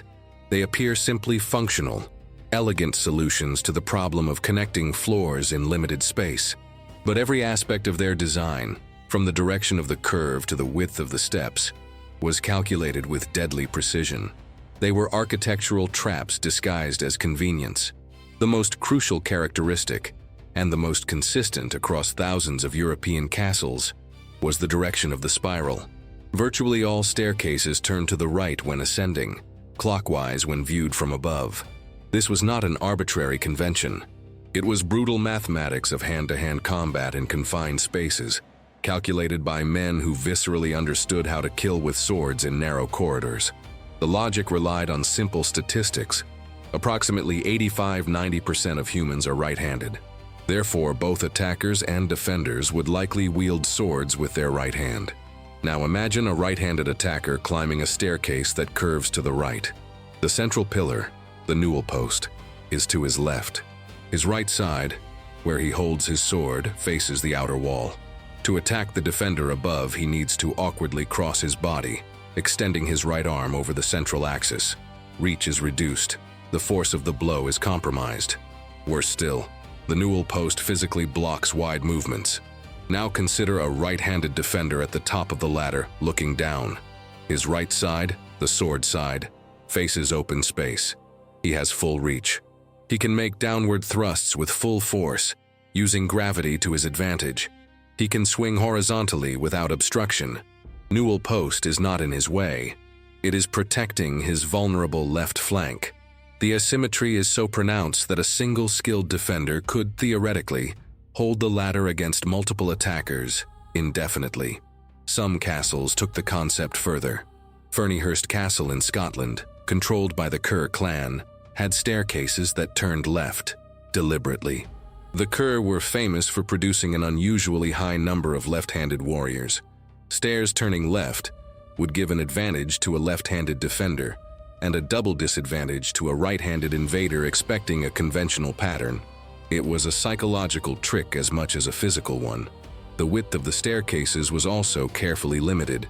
Steps rarely exceeded 90 to 120 centimeters, enough space for one person to pass comfortably, but impossible for two to walk side by side. This meant that attackers could not use numerical superiority. It didn't matter if there were 100 men wanting to climb, only one could fight at a time. It was an architectural bottleneck that neutralized the advantage of numbers. The ceiling height above the stairs varied deliberately. In sections where defenders would fight, the ceiling was relatively high, 2 to 2.5 meters. But in intermediate sections, the ceiling often dropped to only 1.7 to 1.9 meters. Invaders wearing tall helmets or carrying spears had to bend over, assuming uncomfortable positions that compromised their balance. The steps themselves were irregular in a way that seemed accidental, but was ingeniously intentional. The steps were not of uniform height, varying from 15 to 25 centimeters. Defenders, using the stairs daily, instinctively memorized each irregularity. They knew where to step without looking. Attackers climbing for the first time in combat constantly stumbled, looking down to see the steps, just when defenders were attacking from above. Arrow slits in the outer walls dotted stairways at intervals.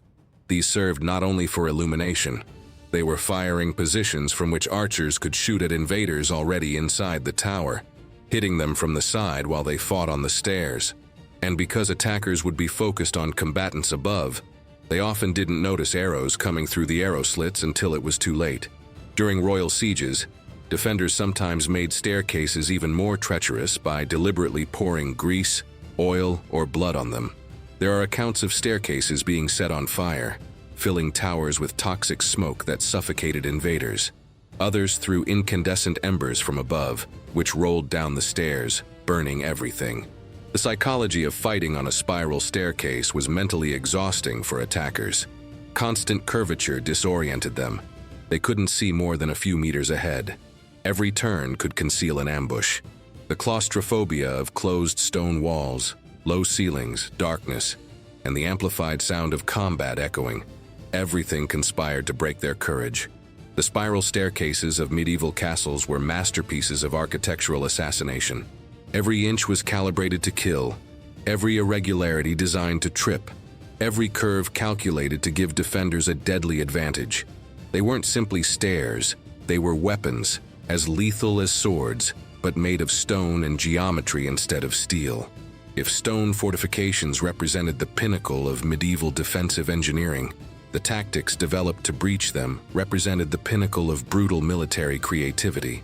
When medieval armies encountered castles they could not take by direct assault, they resorted to methods as ingenious as they were horrific, transforming sieges into contests of will, where hunger, disease, psychological terror, and calculated violence decided fates. Warfare at exhaustion was the most common but also the most tedious tactic. Besiegers simply surrounded castles, cutting off all supply routes, and waited. There was no glory in it, only brutal patience. Chroniclers record sieges that lasted for years.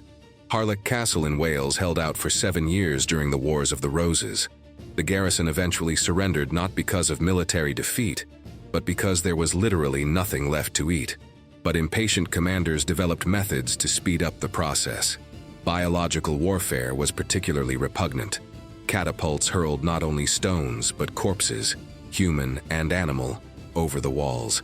Decomposing bodies not only spread a nauseating stench, they contaminated water supplies and spread disease. During the siege of Kaffa in 1346, Mongols threw victims of bubonic plague over the walls. Some historians believe this act may have contributed to the spread of the Black Death across Europe. The hot sand tactic was refined cruelty. Defenders heated sand in ovens until it was scalding, then poured it on invaders' scalding walls. Sand penetrated every crevice in the armor, under plates, through chainmail joints, inside helmets. It caused horrific burns on exposed skin and, worse still, was impossible to remove quickly. Warriors in agony frantically tore off armor, leaving themselves vulnerable to arrows. But perhaps no tactic was more terrifying than tunnel warfare, mining. While catapults and battering rams attacked from above, sappers dug from below. The work was dangerous and claustrophobic. Teams excavated narrow tunnels towards the castle's foundations, often working 24-hour shifts. The risk of collapse was constant. Stale air suffocated miners, and the defenders were not passive. Countermining was equally brutal. Defenders dug their own tunnels, attempting to intercept enemy sappers. When tunnels met underground, hand-to-hand combat erupted in total darkness, men fighting with knives and pickaxes in spaces so tight they couldn't even raise their swords. There was no surrender, no escape. The victor killed the defeated and continued digging. The loser was left to rot in the darkness. Beer as a defense against poison might seem strange, but it was a vital defense.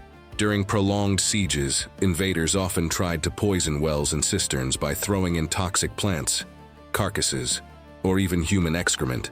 Contaminated water killed more effectively than arrows. The solution was to stockpile massive barrels of beer and wine. Alcohol killed many bacteria and remained potable for months while water spoiled. Well-prepared castles literally had hundreds of barrels filling their cellars. And then there was the werewolf, Edward I of England. During the siege of Stirling Castle in 1304, built the largest trebuchet ever recorded. The machine was so immense that it took 3 months to build, requiring timber from entire forests. When it was finally finished, the Scottish garrison, terrified by the sight of the mechanical monster, offered immediate surrender. But Edward refused. He wanted to test his weapon. He forced defenders to remain in the castle while Werewolf hurled 1-ton stones that demolished entire sections of the wall. It was political sadism, demonstrating such overwhelming power that other castles would surrender without a fight. The message of the massacre was a deliberate psychological tactic. Commanders sometimes ordered extreme brutality in the capture of the first castle of a campaign. Mass hangings, mutilations, public executions of entire garrisons, all designed to terrify future targets. The logic was cold. Sacrificing time and lives by violently taking a castle meant that the next 10 might surrender without a fight. Chroniclers record instances where entire garrisons were impaled on stakes around conquered castles, forests of rotting corpses serving as a morbid warning. Other times, survivors had their noses, ears, or hands cut off and were sent to the next castle bearing the message, surrender or suffer worse. But perhaps the most psychologically devastating element of prolonged sieges was time. Weeks turned into months.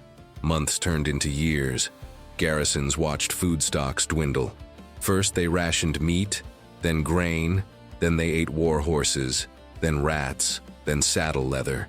Children were born during sieges and died of starvation before they ended. Entire families withered away. And outside, besiegers waited with the patience of predators, knowing that time was on their side. These brutal tactics eventually forced the evolution of both fortifications and diplomacy.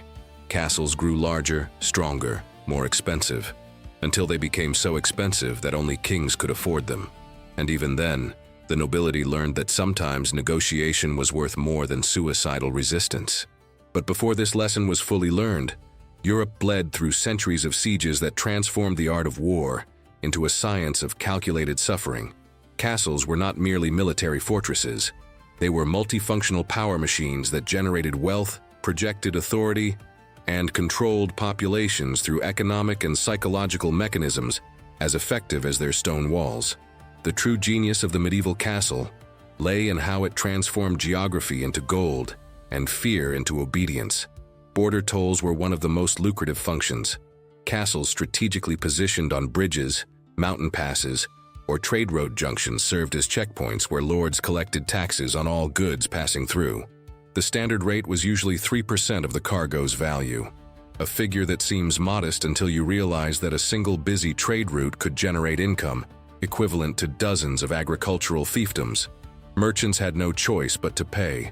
Alternative routes usually meant adding days or weeks to the journey, or crossing even more dangerous territory, and refusing to pay meant that the castle garrison would simply confiscate entire shipments.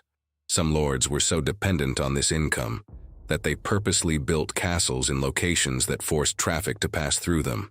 Convenient bridges that were the only ones for dozens of kilometers, improved roads that coincidentally bypassed the lord's lands.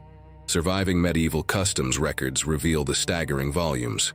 A single castle well positioned on the trade route between Flanders and Italy could collect taxes on salt, spices, textiles, metals, wine, literally everything that moved through Europe.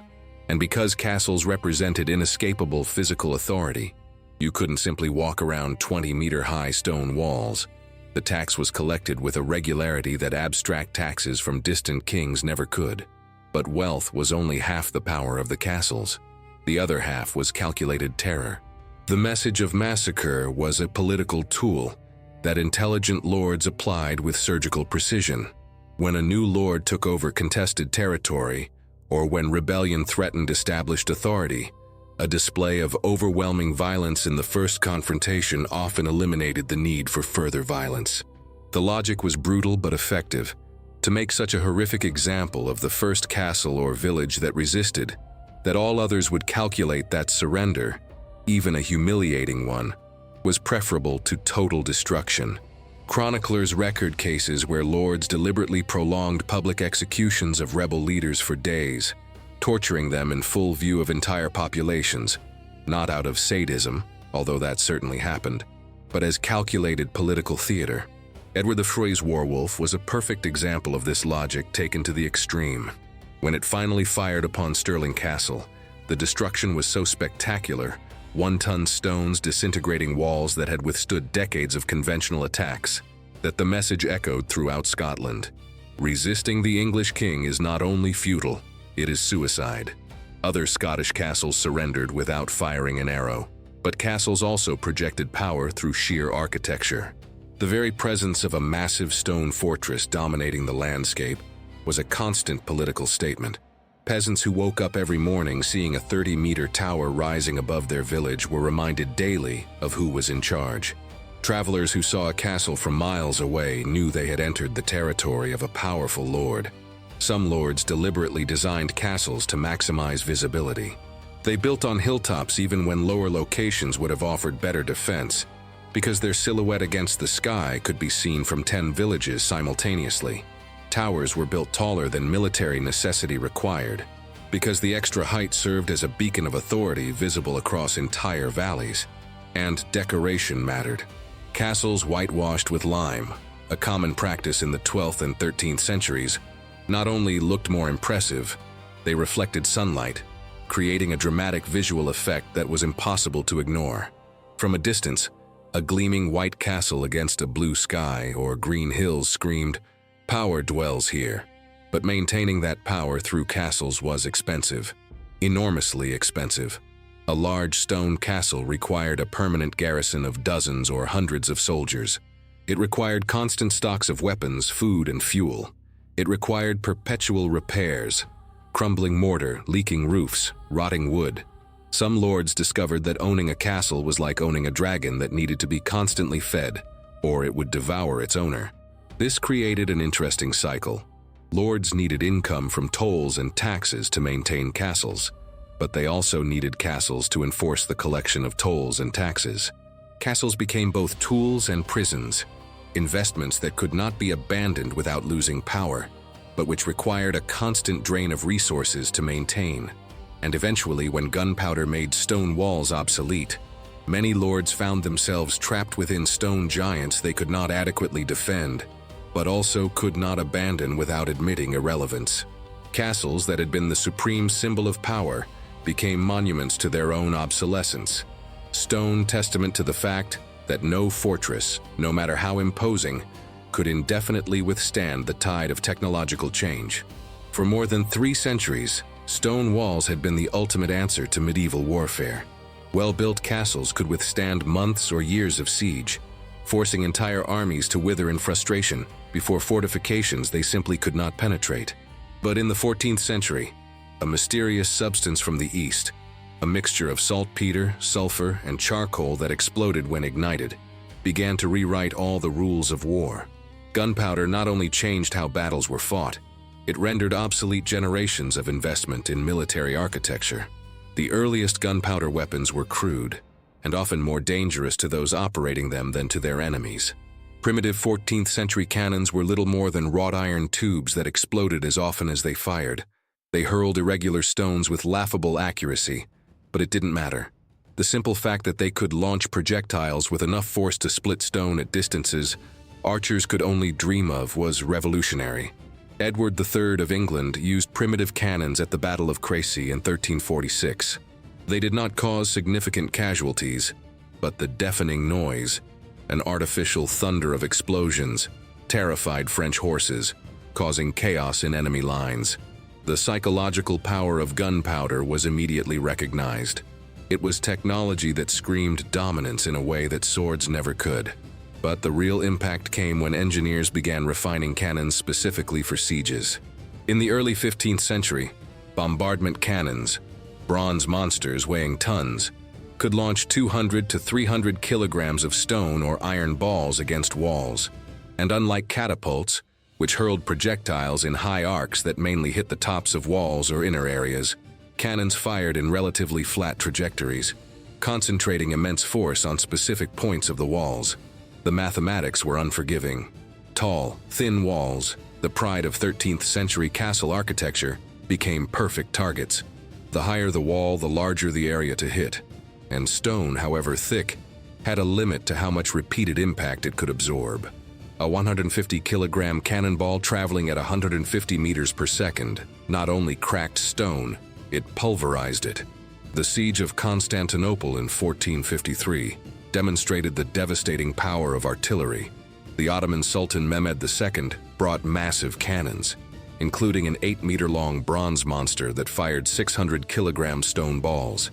The Theodosian walls, which had protected the city for over 1,000 years, surviving dozens of sieges, were reduced to rubble in weeks. The fall of Constantinople was not just a military defeat. It was a symbolic moment when it became clear that the medieval era of fortifications was ending. Military architects responded by attempting to adapt castles to the new reality. Walls were rebuilt lower and much thicker, sometimes 10 to 15 meters thick at the base.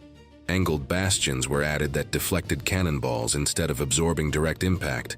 Moats were widened to keep enemy artillery at bay. But these adaptations were expensive, requiring virtually complete reconstruction of existing fortifications. Even modernized fortifications faced a fundamental problem. Castles were fixed points defending static interests in an era where mobility was becoming paramount. A castle, no matter how strong, controlled only the territory its weapons could reach. But cannons mounted on mobile carts could destroy multiple castles in a campaign, and then move on before garrisons could respond. Kings, in particular, adored gunpowder. Castles had been tools of decentralization. Each powerful baron or count with his own fortress was a semi-sovereign in his lands, a potential rebel that the king needed to negotiate cautiously with. But artillery was too expensive for lesser nobles to afford. Only kings could maintain bronze foundries producing cannons in mass quantities, stockpile enough gunpowder, and train professional gunners. Ironically, the technology that made castles obsolete also made them unnecessary. With royal artillery capable of destroying rebel strongholds in weeks, armed resistance by the nobility became impractical. Power became centralized in the hands of monarchs. Castles began transitioning from military fortresses to luxurious residences, palaces designed for comfort and display of status, rather than defense. Some castles were simply abandoned. Maintaining a garrison and making repairs to a fortress that cannons could demolish seemed wasteful. Others were partially dismantled. Stones reused to build churches, bridges, mansions. Some became prisons or warehouses. Few retained a military function, and those required such extensive modifications that they barely resembled traditional castles. In the 16th century, the era of grand stone castles was essentially over. A few hundred years, a brief period in human history, had seen the birth, peak, and obsolescence of an entire architectural type. Gunpowder not only destroyed specific walls, it destroyed the entire concept that security could be achieved through static walls. War had changed, and with it, the physical and political landscape of Europe would change permanently. When the dust from the last medieval sieges finally settled, Europe awoke transformed. For centuries, the continent had been a chaotic mosaic of thousands of overlapping jurisdictions, each castle a mini-kingdom, each lord a legislator in his own lands, each valley potentially a battleground between neighbors vying for rights over a mill, a bridge, or a patch of forest. But now the stone walls that had fragmented Europe were crumbling, not only physically before cannons, but politically before an even more powerful force: centralization. Castles had been both symbols and tools of decentralization. A baron with a robust fortress on a distant hill was king in his own land, limited only by nominal vassalage to a monarch who might be weeks' journey away. Royal correspondence took weeks to arrive. Royal armies took months to mobilize. Meanwhile, the baron in his castle collected taxes, administered justice, occasionally minted his own currency, and even declared private wars against neighbors without consulting the king. But artillery dramatically changed that balance of power. A king with an artillery train, dozens of cannons on wagons, hundreds of tons of gunpowder, regiments of professional gunners, could systematically destroy the strongholds of rebellious barons. What had previously required years of siege now took weeks. And unlike feudal armies that dispersed after a summer campaign, royal artillery was permanent, professional, and loyal only to the crown. France under Charles VII, reign 1422-1461, exemplifies this transformation.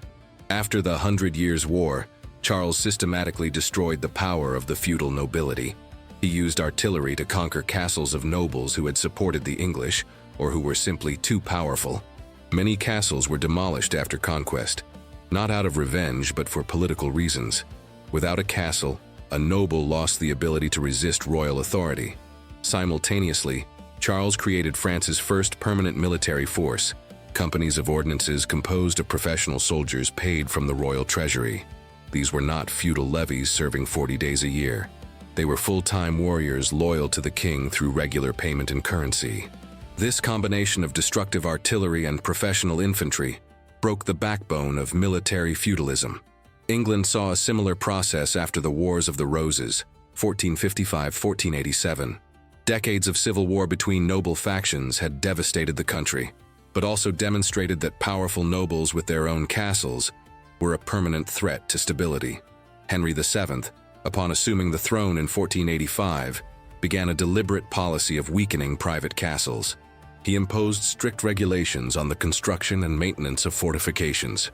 He required royal licenses for any significant defensive work, and he used artillery to intimidate or destroy the strongholds of potential rivals. Economically, Europe was also transforming. Feudalism had been a system based on land and personal loyalty. Peasants worked the lord's land in exchange for protection. Lords swore loyalty to a superior lord in exchange for legitimacy. Currency existed, but it was peripheral. But in the 15th and 16th centuries, the monetary economy exploded. Trade expanded dramatically, cities grew, and money, real currency that could buy mercenaries, cannons, loyalty, became more important than feudal connections. Castles that had once been centers of power had become financially anachronistic. Maintaining garrisons, stockpiling weapons, repairing walls, all of this cost fortunes that few nobles could afford without income from tolls and feudal taxes. But these revenues were shrinking as kings centralized tax collection and regulated trade. Many nobles found themselves too poor to maintain their own castles, a bitter irony given that castles had been the original source of their power. The consolidation of borders was perhaps the most visible transformation. In the year 1000, the political map of Europe was incomprehensible. Thousands of overlapping political entities without clear borders. By the year 1600, a map we would recognize was emerging. France, Spain, England, consolidated German kingdoms, Italian principalities. Borders were becoming lines on the map instead of nebulous zones of contested authority. Castles played a crucial role in this consolidation precisely because they became militarily obsolete. When only the king could afford to destroy them with artillery, only the king effectively controlled territory. The nobility lost the capacity to resist, to negotiate, and to hold positions of military strength. They became courtiers instead of warriors, dependent on royal favors instead of their own fortresses. Culturally, the change was equally profound. For centuries, the noble ideal had been a knight warrior in his own castle. Romances celebrated valiant lords defending towers against enemies. But in the 16th century, this ideal was dying. The new ideal was a courtier educated in a royal palace, fluent in multiple languages, skilled in diplomacy and administration rather than war. Stone castles gave way to Renaissance chateaux, luxurious mansions with gardens, not palisades. And so, after centuries teeming with castles that had shaped every aspect of life, military, economic, social, cultural, Europe entered a new era. Stone walls that had fragmented the continent into thousands of tiny domains were becoming picturesque ruins. In their place emerged a Europe of centralized nation-states, professional armies, and a global monetary economy. It was a transition from medieval to modern, and it was built literally upon fragments of the castles that had defined the Middle Ages. The stone giants remained, many still remain today, as monumental reminders of an era when power was measured in the thickness of walls and the height of towers. But their time had passed. Europe had learned a lesson that every civilization eventually learns. No fortress, no matter how imposing, can indefinitely withstand the tide of change. The future belongs not to those with the thickest walls, but to those who adapt when walls are no longer enough.